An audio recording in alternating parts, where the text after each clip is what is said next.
All right, so buckle up, everyone, because we're diving deep today.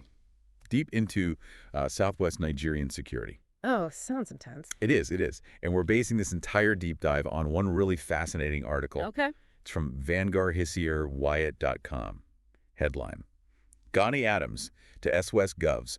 Don't ignore Makunde's warning on insecurity. Got it. And it was published just a few days ago, January 8th, 2025. So very recent. Super recent, yeah. And this piece, well, it doesn't hold back. Strong opinions on what needs to happen in the region. I'm intrigued. Okay, so first things first, right? We got to talk about this guy, Gani Adams. Yeah, who is this guy? Why is he so important? Exactly.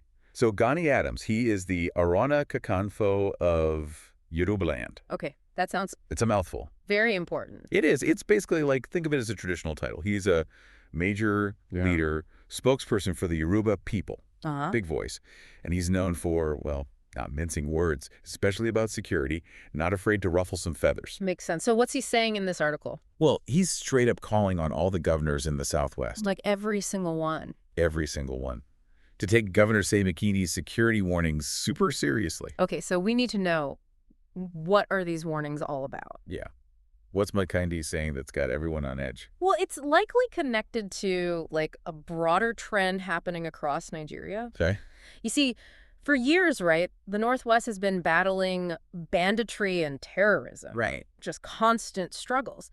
But here's the thing. Lately, there's been this noticeable shift.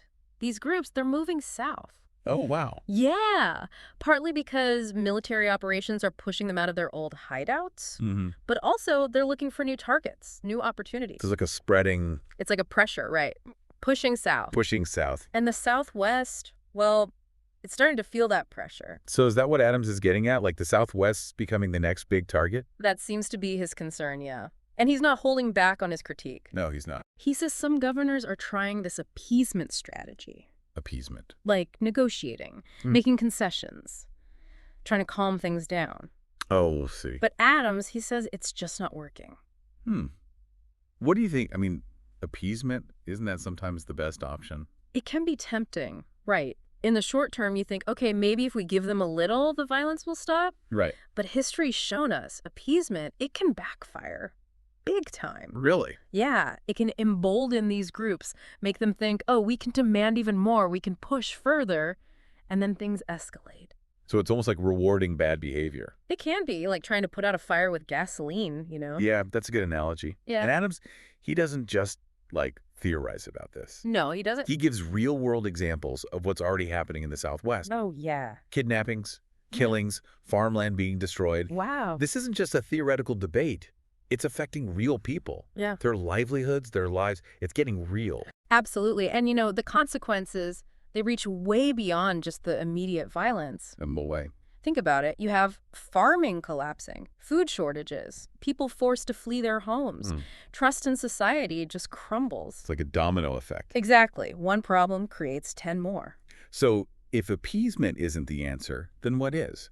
Does Adams offer any solutions? He does. His big message, unity. Unity. He's like, hey, Southwest governors, you got to stop working in isolation. You need a united front. So working together instead of... Instead of every state for itself. Makes sense. Coordinated security operations, shared intelligence, pooling resources, and that's a way more powerful message than each state going it alone, you know?